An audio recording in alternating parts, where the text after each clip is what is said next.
Olá, sejam todos muito bem-vindos a mais uma videoaula do nosso grupo de estudos das obras de Sigmund Freud, pela Escola Formação Psicanalista. E hoje é dia 10 de abril de 2025.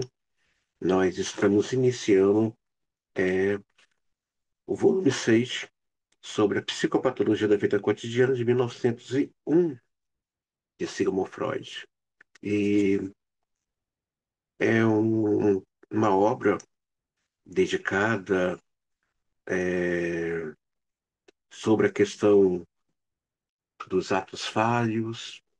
Nós vamos ver aqui, nessa obra, o que é psicopatologia segundo Sigmund Freud. Vou tentar fazer uma narrativa, fazendo uma costura com outros teóricos, mas principalmente Lacan, né, que vai discutir o ato falho como um ato bem-sucedido, uma verdade que precisava aparecer no sujeito, né? E vocês vão receber uma emenda, então a gente tem bibliografias, artigos. Nós vamos também, nessas videoaulas, desenvolver um discurso com a neurociência, né? Como a neurociência vê a questão do esquecimento, do ato falho, troca de nomes, como ela vê isso, né? Nós vamos ouvir, discutir, conversar com ela através de artigos e vamos ver o que a psicanálise diz, né, sobre a psicopatologia segundo a ótica da psicanálise. Mas, André, as pessoas todo dia, toda hora, esquece algo, palavras. Isso é chamado o normal, né? Mas para Freud, isso é um quadro patológico. Fala de uma verdade do sujeito que está no campo do inconsciente recalcada e que o senso comum chama de normalidade, a psicanálise vai ver que há aqui algo de uma ordem patológica. Não é uma patologia segundo a psiquiatria, segundo a psicologia, não.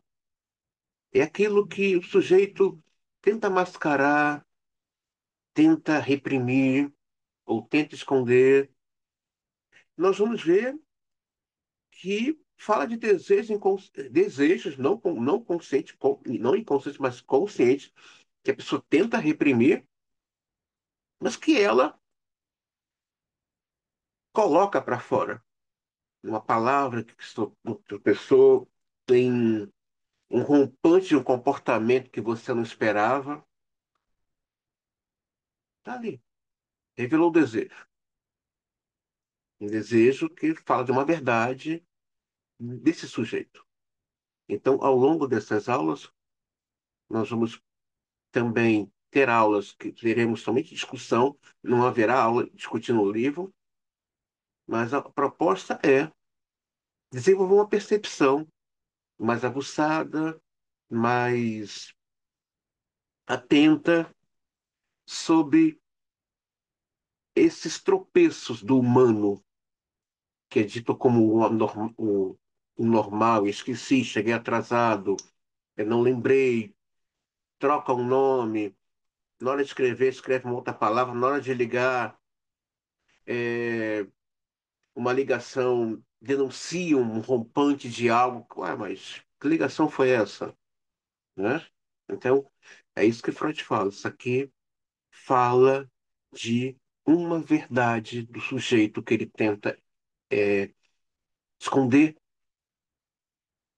algo que não dá conta, mas que, como diz o psicanalista Marco Coutinho Jorge, diante do analista, os inconscientes ficam agitados. Então, vamos também tentar contextualizar essa aula esse assunto de 1901. Como é que esse inconsciente se manifestando no dia a dia aí? e que o analista, como diz o Lacan, está lendo esse ato falho, que para ele foi um ato perfeito. Ah, ele errou, não, Lacan disse, não, não, não, ele não errou, ele acertou. Capítulo 1, o esquecimento de nomes próprios. Na edição, ele vai falar aqui de 1900, 1898, publiquei um pequeno artigo titulado Mecanismo Psíquico do Esquecimento, cujo conteúdo recapitularei aqui e tomarei como ponto de partida para discussão mais ampla. Nele apliquei análise psicológica ao frequente caso do esquecimento temporário de nomes próprios, explorando um exemplo altamente sugestivo, extraído de minha auto-observação, cheguei à conclusão de que essa situação específica, reconhecidamente comum e sem muita importância prática, é que uma função psíquica, a memória, se recusa a funcionar. Admite uma explicação de muito maior alcance do que a valorização usual que se dá ao fenômeno.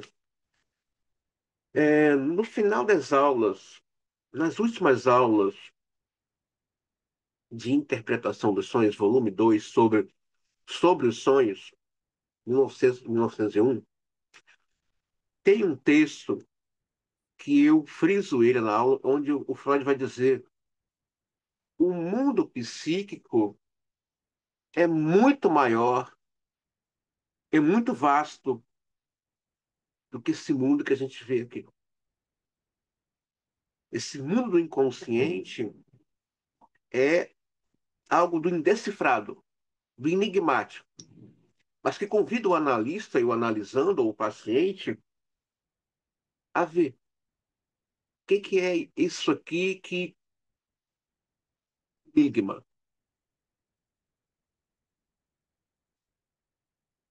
A, a ciência que está aí a serviço do discurso mestre vai tentar explicar a questão do esquecimento, prazo, vai tentar explicar.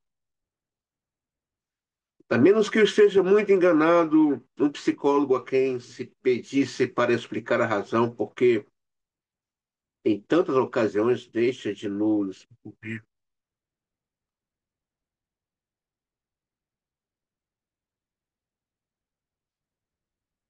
um nome próprio que pensamos conhecer perfeitamente, se contentaria em responder que os nomes próprios sucumbem facilmente ao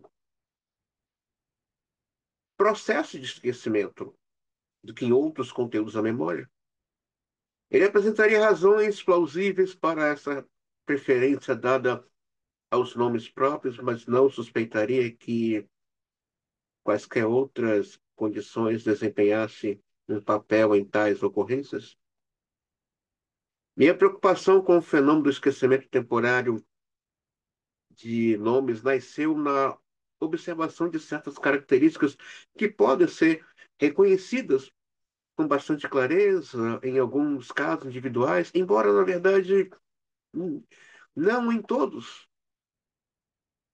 Trata-se dos casos em que um nome não é só esquecido, como também erroneamente lembrado, em nosso afã de recuperar um nome perdido.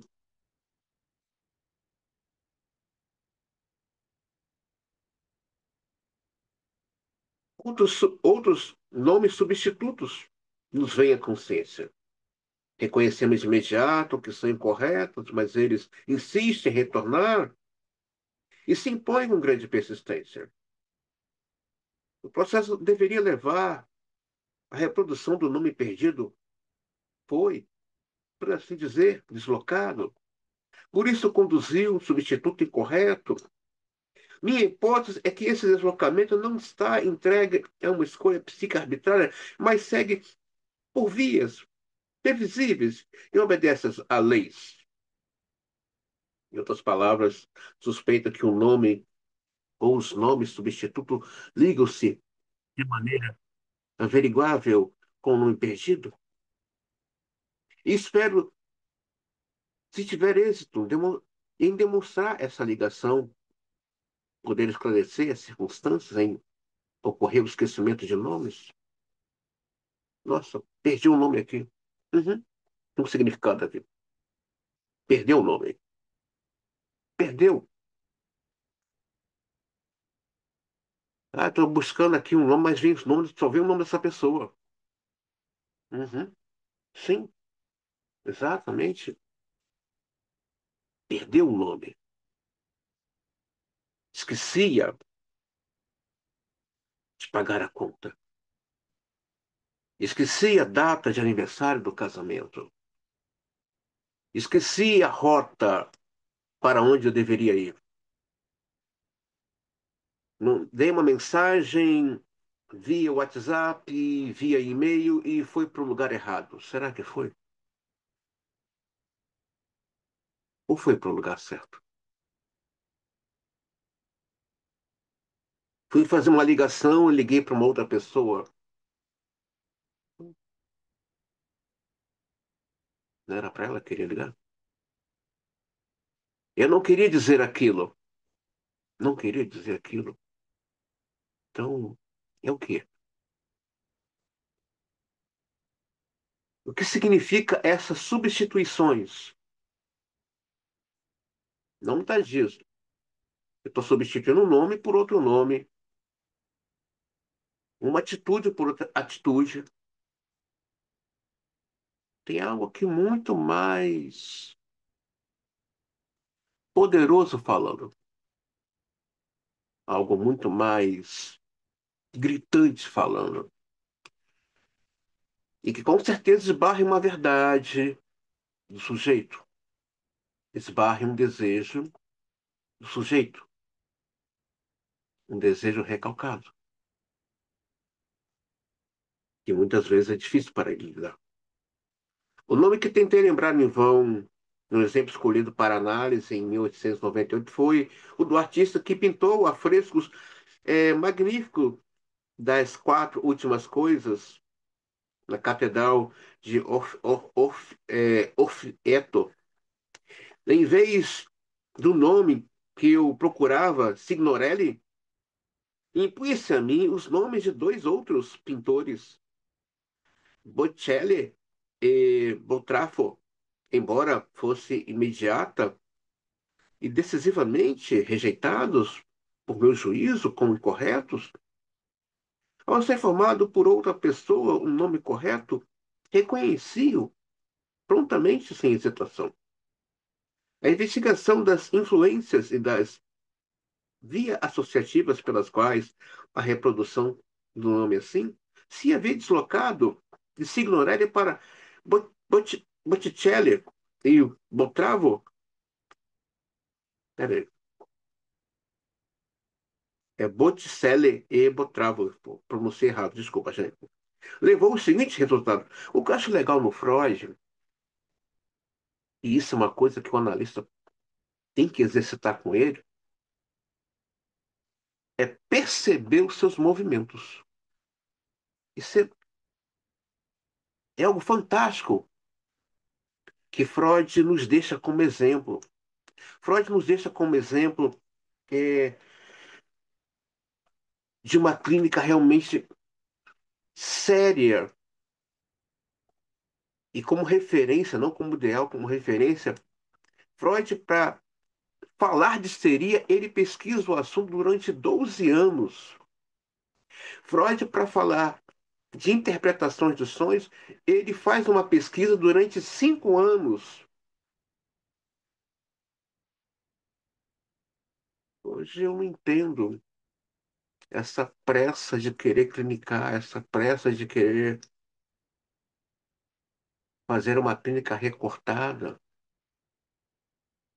Sabemos que ler uma obra ortodoxa dessa, ler os clássicos da psicanálise, Klein, Bion, Feirensen, Winnicott, Lacan, é, Jung, François Douto, realmente são leituras bastante densas, profundas, mas são leituras que nos convidam a contextualizar o texto para o contexto atual. Nos convida a pegar aquele texto e contextualizar ele. É o que nós vamos fazer nessa aula, contextualizar esse inconsciente atual aí.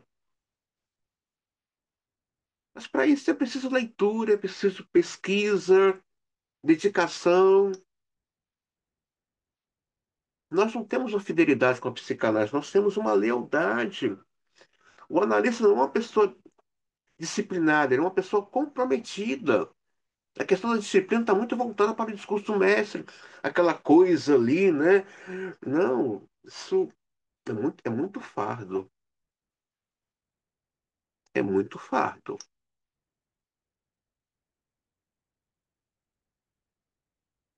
Então, ele está aqui incomodado. Por que que eu não consigo chamar o nome dele e se ignorar ele? Por que que eu estou trocando por esses dois pintores? Foi também. Nós vamos ver aqui nessa obra aqui, o Freud esquecer da data de aniversário de uma certa mulher. E ele passa o dia inteiro buscando.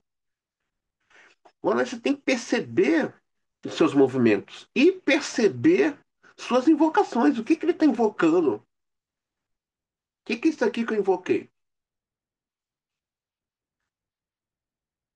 Eu mesmo pergunto. O que que é isso aqui, André? Que movimento é esse? Mas por quê? Eu venho de uma escola ortodoxa e os meus mestres eram ortodoxos.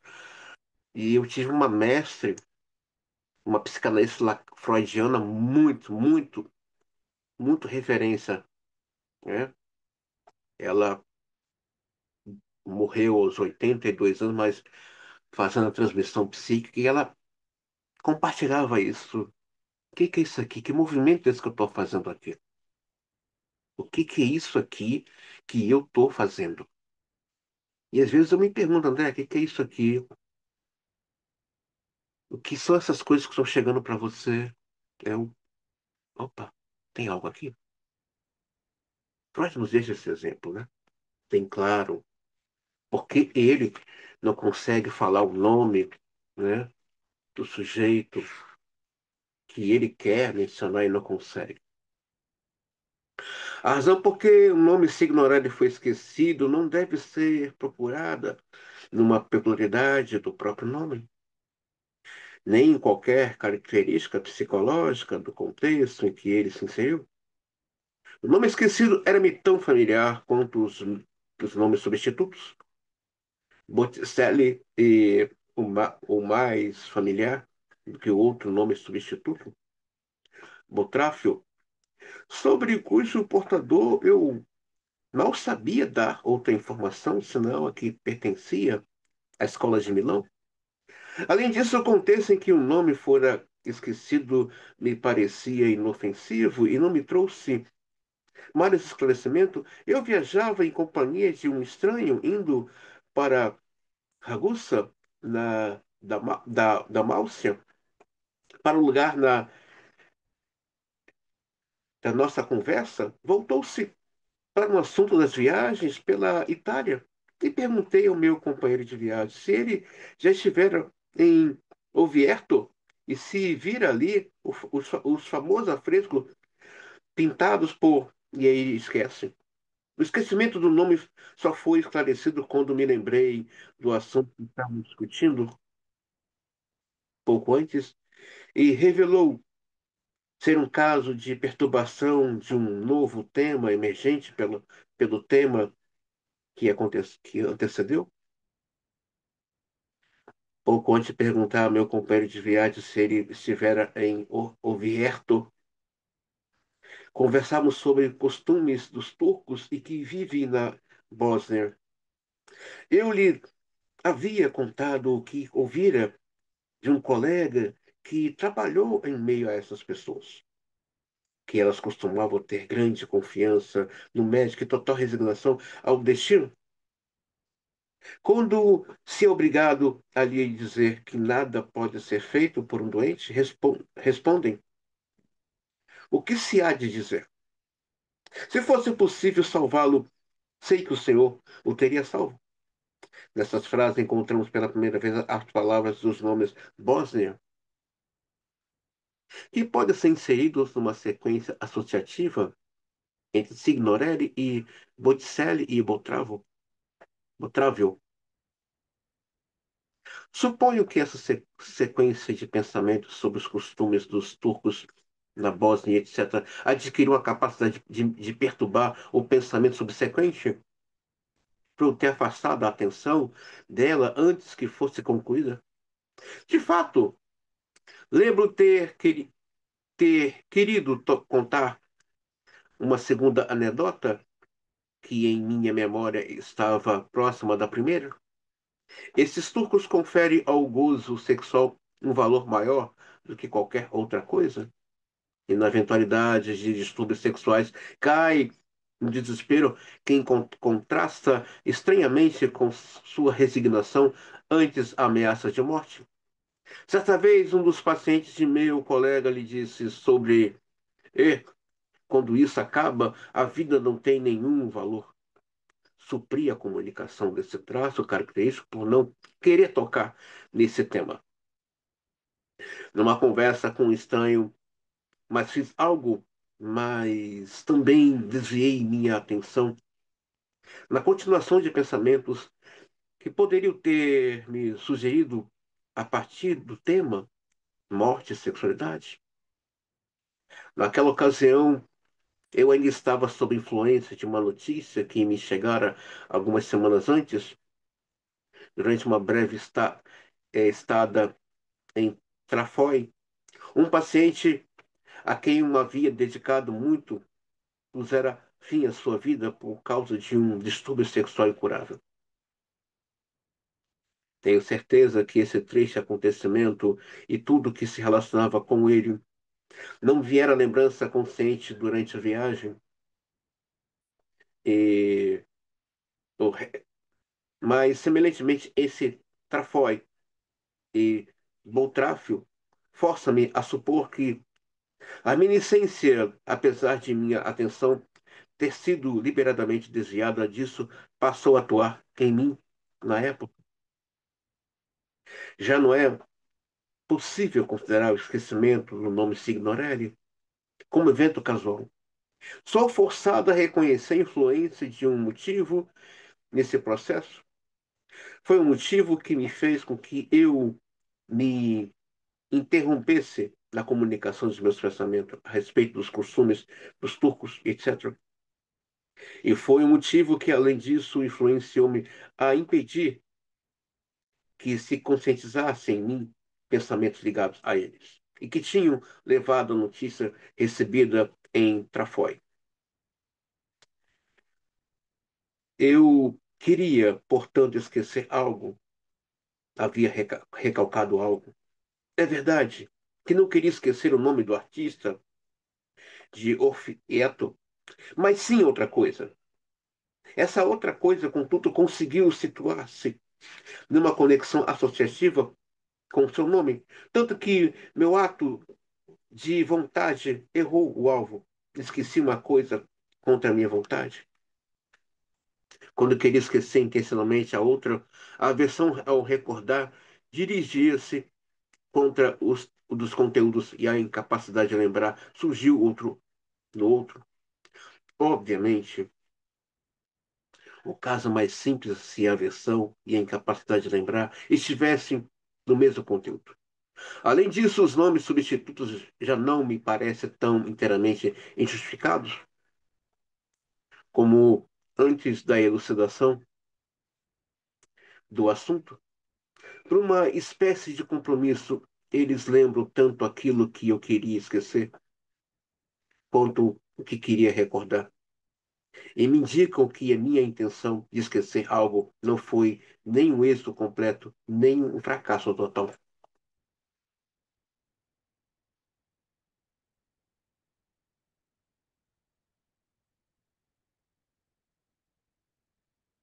Não dá para esconder uma coisa.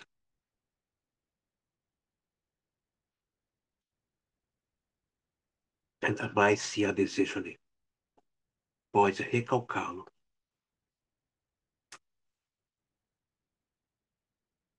O psicanalista Christian Luca diz que a presença do analista é a manifestação do inconsciente.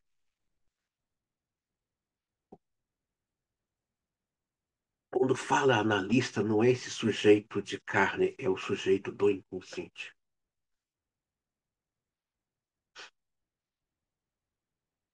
Se esse analista está muito atravessado com a clínica, a partir da sua escuta, e quando eu falo escuta, ele se ouviu,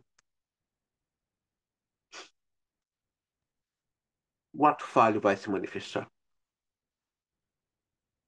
Não, eu tenho um segredo, eu tenho um desejo, eu tenho algo aqui que eu não quero que ninguém saiba. Oi, vai aparecer. E não será um fracasso, será um sucesso. Eu vou tentar sepultar, esconder, mascarar. Se o desejo já está ali, nisso que não quer que ninguém veja. Não somos só tecido, não somos só biológico, somos textos. Às vezes a pessoa fala uma coisa, mas a atitude dela diz outra. Aquilo ali é um ato falho. Nossa, que contradição, não está se contradizendo. Ela está confirmando o que ela é e o que ela deseja. Não está se contradizendo. Nossa, você fala uma coisa e faz outra. Não. Isso aqui é o sucesso. Mas ela erra muito. Não, ela não erra. Ela está acertando muito no que realmente ela deseja, o que ela quer. Então, não precisa aqui muita coisa. É preciso apenas entender de inconsciente. Essa aula pede para o sujeito entender de inconsciente. Freud vai dizer, não foi um fracasso. Meu esquecimento foi um sucesso. Eu tentei recalcar algo, eu tentei esconder algo, eu tentei esquecer algo, mas ele veio com um ato falho. Que Lacan vai dizer, isso é um ato perfeito. Isso aqui é perfeito. É a verdade real do sujeito. É num ato falho que a verdade desse desejo aparece. Certa vez, uma professora falou que uma mãe dizia: Eu amo meu bebê, mas o desejo dela não era amamentar, era voltar para a empresa onde ela trabalhava. Ali estava o desejo dela, naquela empresa, não no bebê. Em pouco tempo o bebê parou de mamar, fez o desmame. A transmissão psíquica ela é perfeita. Ela é perfeita. Eu vou incluir na ementa os livros de transmissão psíquica para vocês. Opa, então não é aqui? O desejo está ali? O corpo vai falar, porque o corpo está ali, movido, sendo movido por textos. E o texto ele é vivo. O que mantém o texto vivo é o desejo, o afeto que dá vida a esse texto. E a pessoa vai se movimentar naquilo que ela deseja. Então, Freud vai dizer: Isso aqui não foi um fracasso, foi um sucesso. O meu ato falho, o meu esquecimento, não foi um fracasso, foi um sucesso. Foi um sucesso. Então não tem nada de errado no ato falho, mas pelo contrário, tem ali algo do sujeito que emergiu. Muito notável a natureza do enlace que se estabeleceu entre o nome perdido e o tema recalcado, o tema da morte e sexualidade, etc., em que aparecem os nomes Bosnia e Trafoi. O diagrama esquemático que agora intercalo e que foi extraído do artigo de 1898 visa dar uma imagem clara desse enlace. O nome Signorelli foi dividido em duas partes. Um dos pares de sílabas ressurge inalterado um dos nomes substituto, enquanto o outro, através da tradução signor para er, adquiriu numerosos e variados. Então a pessoa vem e fala, mas por que que eu entrei nesse assunto? Sou analista, tem aí uma boa base teórica. Quando eu falo de Van ele está comprometido com a sua neurose. E tem ali um outro analista que também está disposto e querendo ouvir, através dessa que essa análise aconteça, ele vai entender, porque esse paciente, o analisando, está falando, mas por que que eu entrei nessa fala? Ou então numa roda de conversa entre amigos, mas como é que a gente entrou aqui? Sei, você entrou aí nessa estrada. Tem alguma coisa aí que você quer falar. Relações com os nomes contidos. O tema recalcado, mas por esse motivo não ficou disponível para reprodução consciente. Seu substituto para Signor foi criado como se tivesse havido um deslocamento ao longo da conexão de nomes, sem qualquer consideração ao sentido ou os limites acústicos das sílabas. Assim, os nomes foram tratados nesse processo como pictogramas de uma frase destinada a se transformar num enigma figurado. De todo o curso de acontecimentos, por mais caminhos produziu, em vez de se ignorar os nomes substitutos, tenham informação foi dada à consciência. À primeira vista, parece impossível descobrir qualquer relação entre o tema em que ocorreu o nome se ignorar e o tema recalcado que recebeu um tempo, salvo por esse retorno das mesmas sílabas, ou melhor, sequência de. Talvez não seja demais assimilar que as condições que os psicólogos presumem ser necessárias para reproduzir e para esquecer por eles buscadas em certas relações, predisposições, não são incompatíveis com a explicação precedente. Tudo o que fizemos em certos casos foi acrescentar um motivo aos fatores reconhecidos desde longa data como capazes de promover o esquecimento de um nome.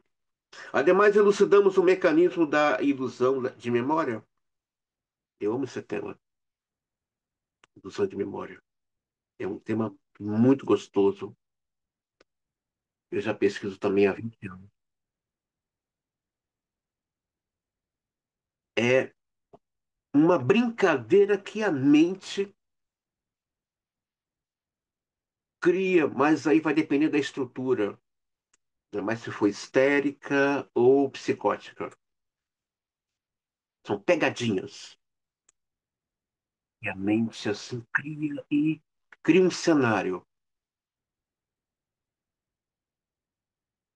É bem interessante esse tema.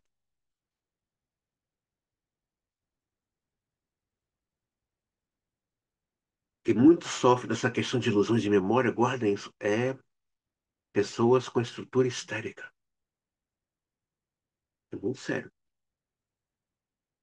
Também, em nosso caso, essas predisposições são indispensáveis para possibilitar ao elemento recalcado apoderar-se, por associação, um nome esquecido, arrastando consigo para o recalcamento. Guarda essa palavra, recalque, recalcamento, recalcar. Vai entrar na mente de vocês muito artigos, bibliografias sobre essa questão de recalcar. Também filmes tratando com essa pegada ali no meio sobre recalque. Recalque é maravilhoso, né? Opa, veio para fora, maravilha, tava aí, né?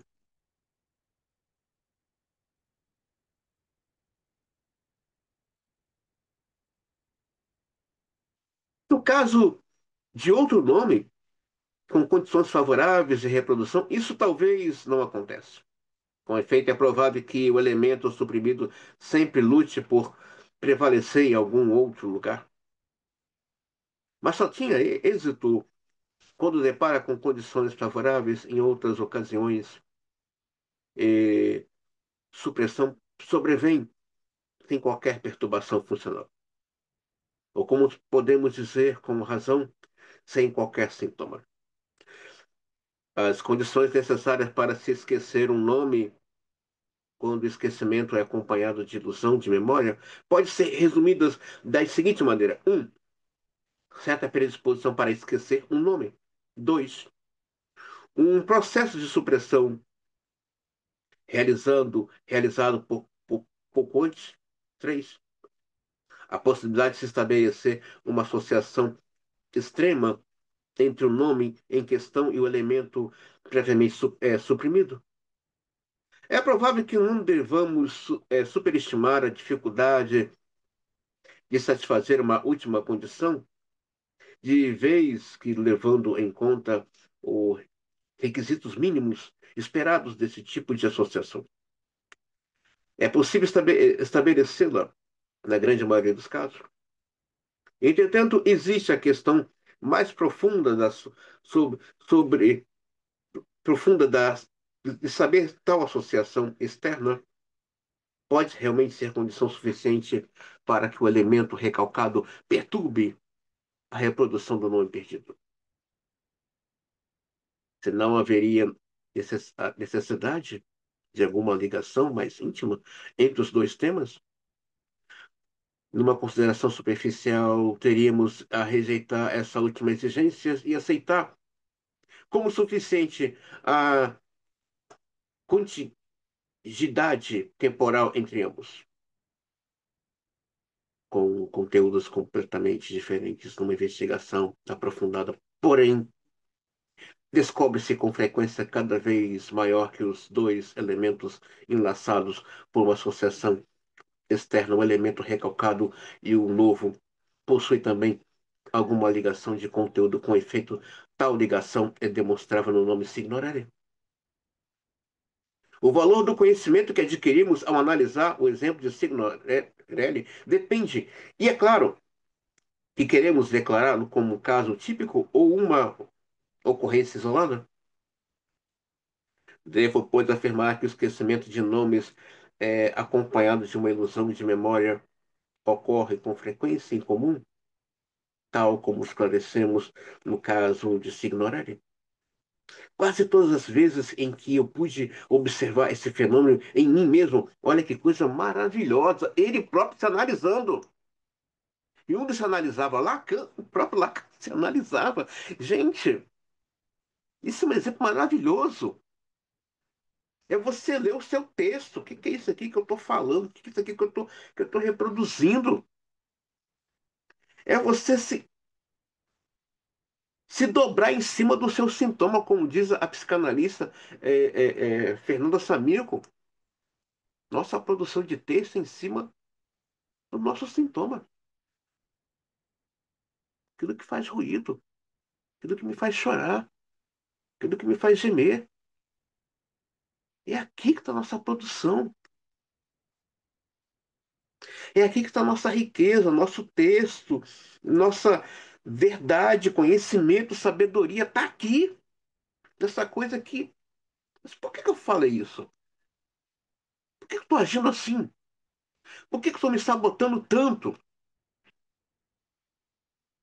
Tem algo aqui.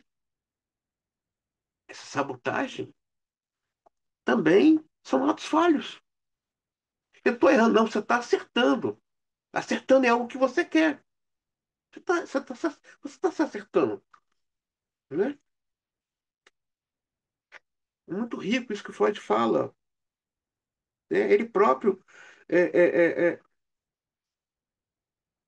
Penso não haver justificativa para se fazer uma separação teórica entre os casos em que o esquecimento de nomes é acompanhado por uma ilusão de memória, em outros que não ocorrem nomes substitutos incorretos. Esses nomes substitutos surgem espontaneamente em alguns casos, noutros, os quais não afloram espontaneamente.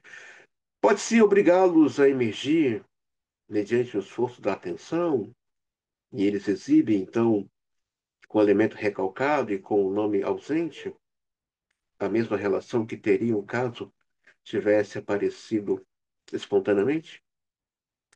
Dois fatores parecem decisivos para trazer à consciência os nomes substitutos. Primeiro, o esforço da atenção.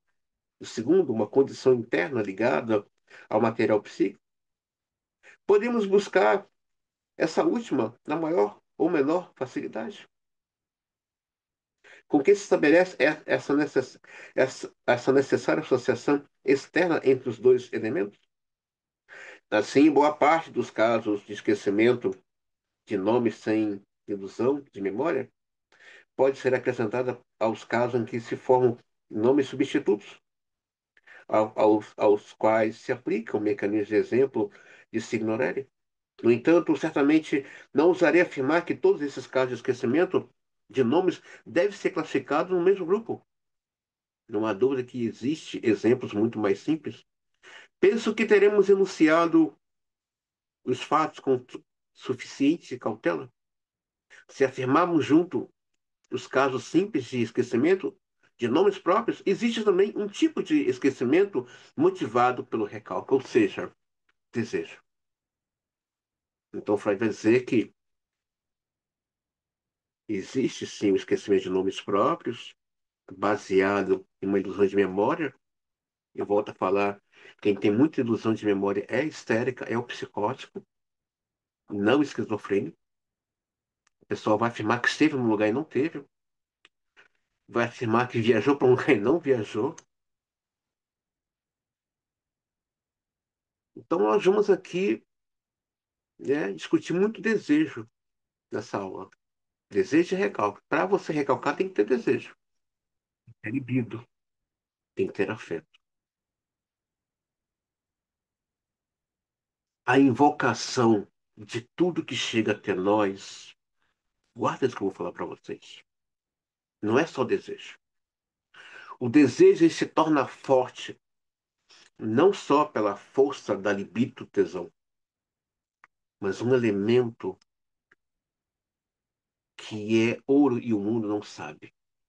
Um elemento que, se o mundo soubesse o valor dele, a importância dele, agarraria e não deixaria escapar. Afeto. Sim.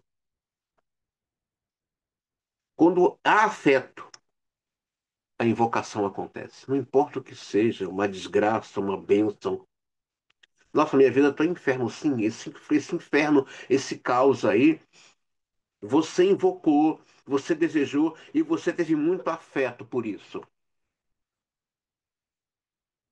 Uma clínica psicanalítica, você que está me assistindo, para ela acontecer, para o seu paciente vir e a análise acontecer, não basta ter um arcabouço de conhecimento teórico. Muito pelo contrário, eu sou o primeiro que tem batido nessa tecla, por isso que o nome da nossa escola é formação psicanalista com uma base pluralista, saiu, né? Conseguiu sair. A base é Freud, mas tanto é que eu vou elaborar até o final do ano videoaulas para os alunos da nossa escola sobre outros teóricos. Clare, Winnicott, Bion, Lacan, Jung, Ferenczi. Consegui, tem todo o material, artigos, e vou elaborar essas videoaulas para os nossos alunos.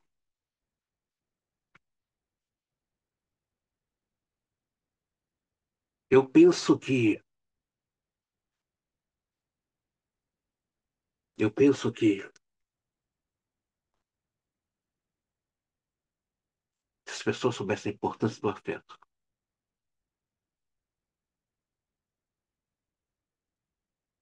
iriam ver como a vida ganha um outro colorido. Realmente,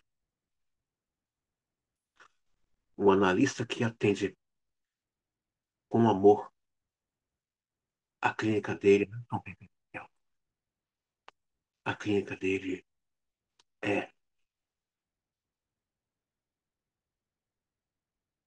uma saída para a vida. Muito obrigado a você por essa primeira videoaula desse módulo. Qualquer dúvida, pode perguntar pelo YouTube ou no grupo. E se você gostou dessa videoaula, por favor, dê uma curtida. E se quiser conhecer nossa escola, você que está assistindo, porque essa videoaula tá em público lá no YouTube, venha conhecer. Ela está no campo virtual, mas ela tem processo de se materializar. Então, desde já, muito obrigado a você e até esse primeiro módulo sobre.